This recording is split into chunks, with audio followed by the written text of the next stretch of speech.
Estos son los links, si quieren pues los apuntan muy rápido o al final yo vuelvo a ponerlos para que vean. Está el texto, algunas correcciones que yo hice porque pues unas macheteadas gramaticales que hicieron ahí, con unas comillas latinas y las pusieron en inglés, bueno, unas cosas horribles.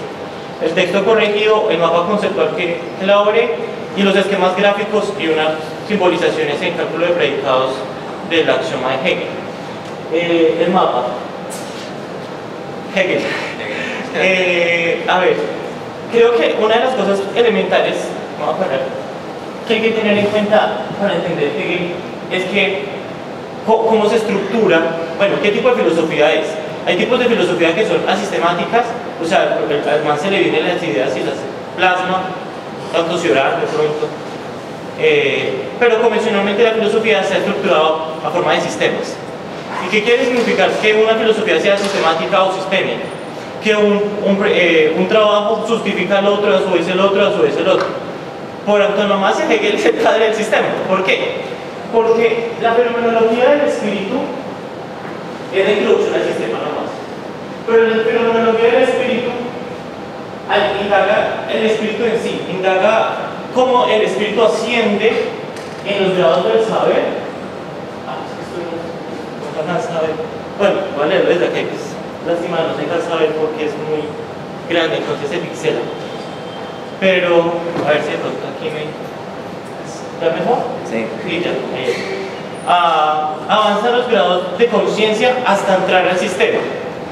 A su vez, la ciencia de la lógica se indaga ya por el ser mismo, por el mundo objetivo, por el ser en tanto que ser, el devenir, bueno, ya un trabajo mucho más riguroso, pero en la enciclopedia es donde se comprende, pues donde se hace todo el compendio cuanto tal.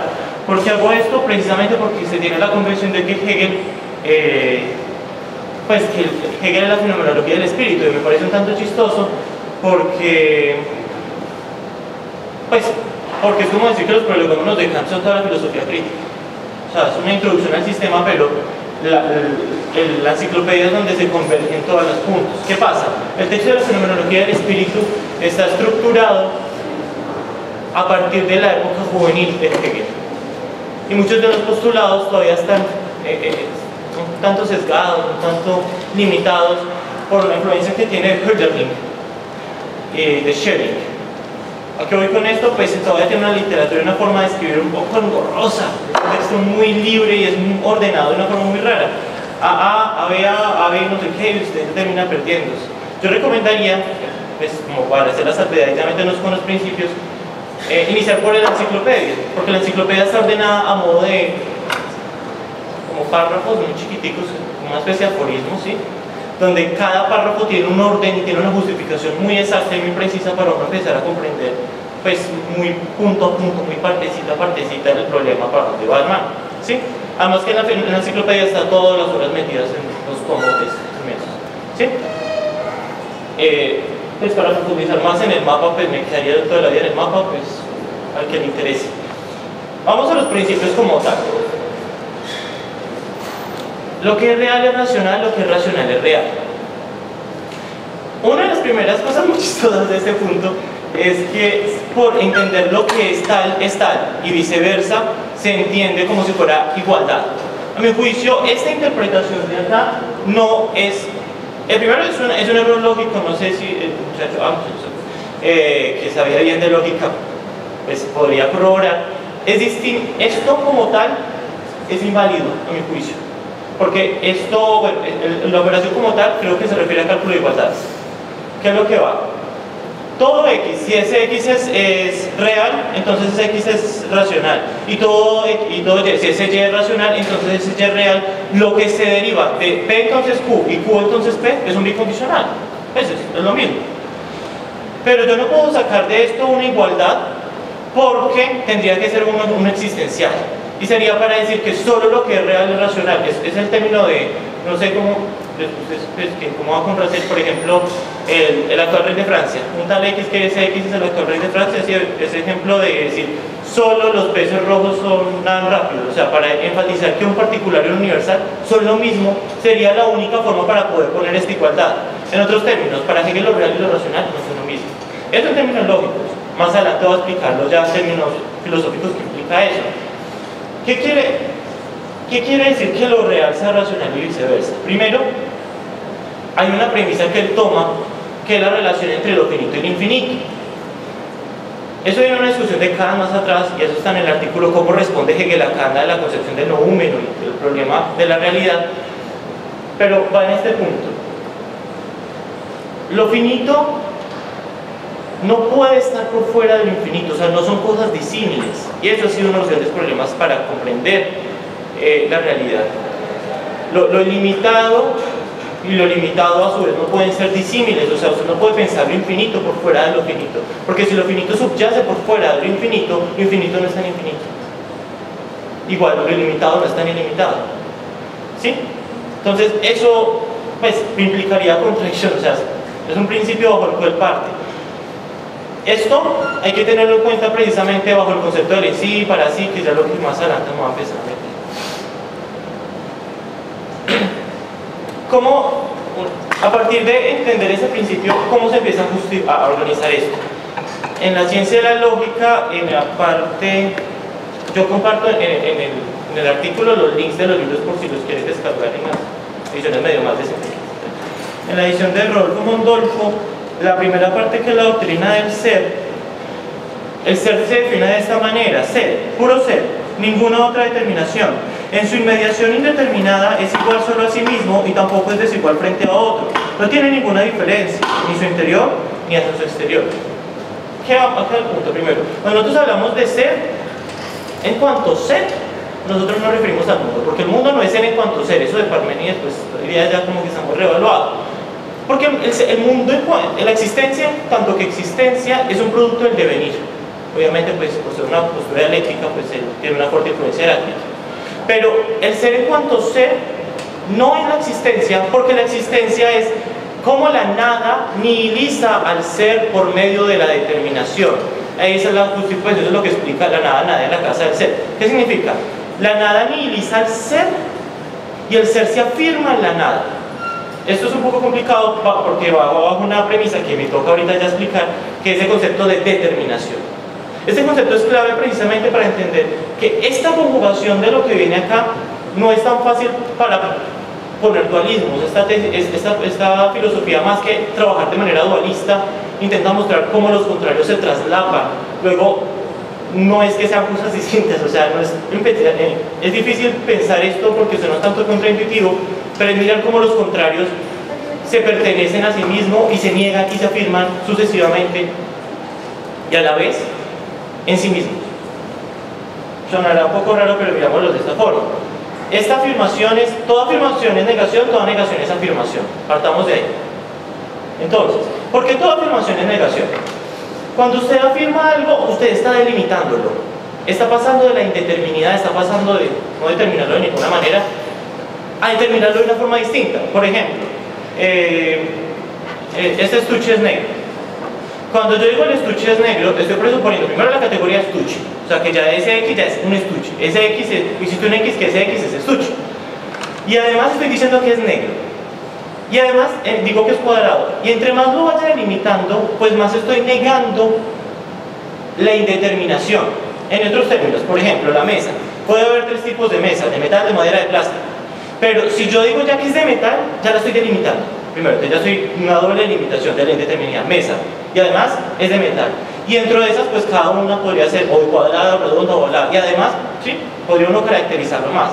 El simple hecho de determinar, de delimitarse, niega las infinitas posibilidades externas. Así se resuelve el problema de lo finito y lo infinito.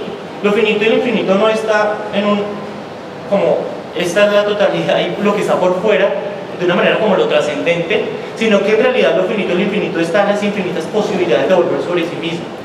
Esto ahorita lo hago detallar con más precisión, que es más complicado.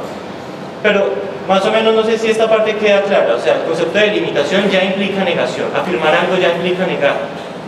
¿Sí? Entendido también que, bueno, en una lógica clásica, una doble negación, una afirmación a su vez es una doble negación. Y entendiéndola esta, que es así muy clara, es cuando uno niega, uno está afirmando algo. Yo digo, esto no es gris, pues estoy diciendo algo que no es gris. Lo estoy delimitando, y el simple hecho de delimitar implica afirmarlo en un tiempo, en un espacio. Luego, la existencia en tanto que existencia no es el ser en tanto que puro ser. sino que es la conjunción entre ser y nada. Es la determinación del ser, la nada nihiliza al ser determinándolo. O sea, cuando venimos al mundo, el mundo ya tiene unos límites, unas formas, unos colores, unas dimensiones, unas dinámicas. Que ya tenga esas dinámicas pasa de la indeterminidad del ser a un ser determinado. Eso significa Dasein. Obviamente, pues, no solamente ser, o sea, yo soy, bueno, eso es un término propiamente alemán.